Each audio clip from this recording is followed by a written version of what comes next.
So you're just gonna be, it's just gonna be up to BryanZ to really capitalize on those situations, and time his moves perfectly.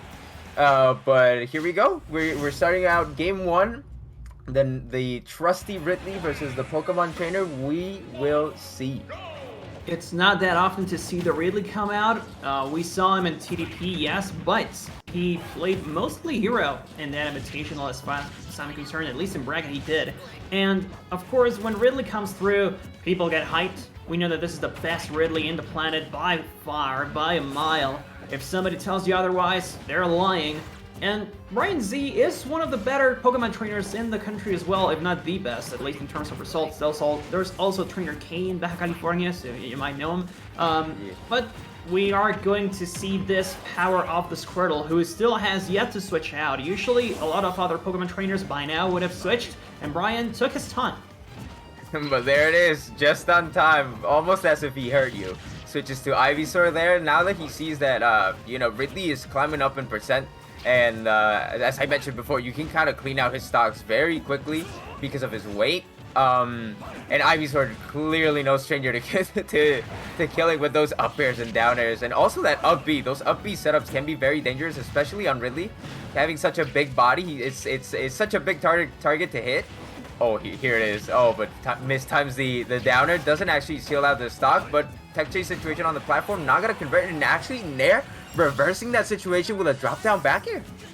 Yes, sir. That back air will do it, and you know, it's just about noticing when you have the chances, right? BryanZ might put himself in a slightly disadvantageous situation, but Nair is one of those great players who always notices those chances, so that's where he capitalizes, really. Also, when you whiff in front of his shield, you're probably going to eat a forward smash.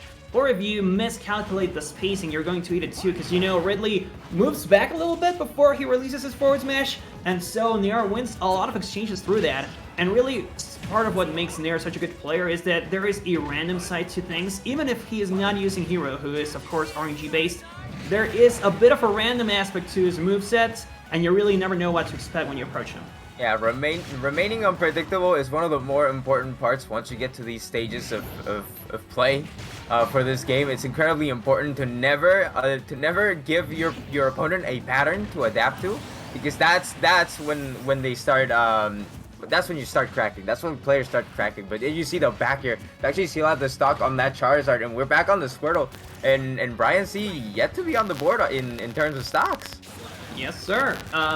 I don't think we're going to see a 3-stock, and that's it. so funny to see such a little Squirtle, such a little turtle yeets a freaking space pirate, such a big lizard or dragon, whatever this guy is. He's so tiny, but still, kind of goes to show you how light really truly is, right? Yeah, I mean, come on, Squirtle been training. He's almost about to level up. But you see the switch to Ivysaur. We know he can handle this this pressure, because Nair is actually approaching really quickly, closing out the space really fast, so he doesn't get to play with the Ivysaur side B to control the stage or the space too much. You see him immediately dash in and just shield and just try to control from a defensive position, sort of. What this Ivysaur is capable of doing, because he's closing out the space, but also catching him in the corner. He's kind of close all the options. So you see him going for that downer to actually seal out the stock, but actually manages to snap the ledge before that. Very important to see your recovery routes, and unfortunately for Bryan, he does have a lot of percent building up. So Nair is the one who's really close to taking this one. The juggle situation might just do it. Oh no, it's the upper from Bryan. Actually closing out the distance, but you know, if he gets a comeback, this is going to be the comeback of a friggin' lifetime, man.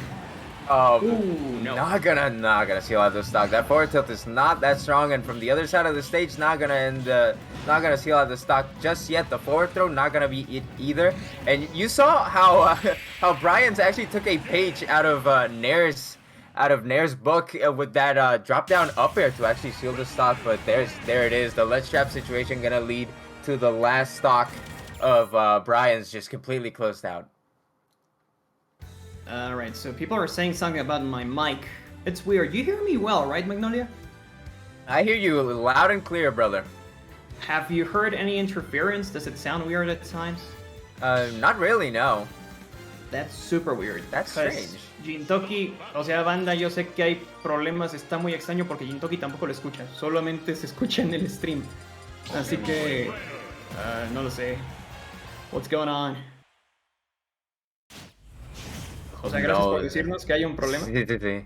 Solo que está muy extraño. Vamos a intentar arreglar eso, banda, but thank you guys for letting us know. We'll be working on that, but for now, we're gonna be jumping into our second match. These players are ready to go. There's no stopping when it comes to these sets, man. Yes, it's going to be extremely important to see also how much work this Squirtle can put on. Oh my lord. I mean, it's very complicated to, you know, actually kill Ridley with a spike or something. His hitboxes are pretty much impossible. His hitboxes, sorry, are pretty much impossible to hit due to the extent of his hitboxes. So yeah, pretty complex situation to go for that with Squirtle, but still BryanZ now switches to Ivysaur, and what he's gonna try to do and accomplish is put Ridley as close to the edge as possible, probably, or try to catch him landing poorly on those platforms. Oh, careful with that. I mean, I usually kind of get scared, but then I remember that it's a pretty large tether that Ivysaur has access to. Yeah. A tether recovery is not to be messed with. We already know that. That range is incredible for those tether recoveries, and I don't think even if he hadn't gone for the Ivysaur, he still had another jump with the Charizard. But the double Nair to actually stage spike him there last time. Nair was so confident in the tools that he had. He still had a jump and the up B to go back into stage. So this time he just converts into another Nair and just stage spikes him for it. Not ready to react to that, and steals out the first stock that way. And that's super rare to see because he hit Ridley's up B. So yeah, even more amazing. Now he does lose his first stock, that being BryanZ, but I think this might just be a bit of confidence that he needed to really push through when he is in offstage situations and go push Nair as far away as possible. At least that's what I would expect to see, but of course we need to see the stock coming through first. That Squirtle doing so much damage, man. It's so uncommon to see players stick through with Squirtle so far as BryanZ does. Oh man, but now this is a scary situation for BryanZ, but he manages to escape the ledge. I mean, he took some percent, but the stock is still there, and that's what matters the most in this in those scenarios against Nair. Because Ridley can throw out so many hitboxes. That Nair covers so much space. And but now both back on stage, and the spot dodge up smash is gonna seal out that second stock for Nair, and now a lead for BryanZ. Whoa. Almost commentator's curse. Yeah, almost, but fortunately for him, he does make it back with pretty much full rage, just 6% away. And look at the, oh my lord, you're telling me that killed? What? Dude, that's killed. Crazy. That was insane. What an insane conversion. Just from a single up throw, converts it into a stock at 61%. I did tell you, Ridley is very light, and it's just the strength of those up airs is immense. And that coupled with rage, it's just gonna seal out stocks incredibly well. That conversion was incredible. Dude, and he was at like 60% or something. Ivysaur was pretty much at full rage, I should remind you. He was really close to 150%, but still, quite the conversion. I had never seen that happen, but hey, that just goes to show you how good Bryan is at pushing his advantage state. And of course, it's not that easy for Nair to just hit neutral or something. He was still in hit stun, and we know how great of a move Ivysaur's up air and down air are. But careful with this one. I mean, Nair is now doing a great job putting Bryan in a really bad disadvantageous state, and so that's a stock once again. Real quick, just to respond to that kinda weird interaction from last game. Yeah, and all the momentum that BryanZ could have carried over from that 0-to-death that he got last game, completely gone. Nair just taking the momentum right out of BryanZ's hands and making it his own. And now you see these conversions, it might be a thing of the stage. Actually, now that I think about it, that platform is going to be very dangerous for BryanZ in these ledge trap situations, because one side B has enough knockback to potentially kill at very low percents. And that plus coupled with the fact that really is so fast, it's just going to be hard to react in these situations. Absolutely. The reaction times and the positioning are super important here, but especially positioning. Look at this. Look at where BryanZ is. That's the third downer.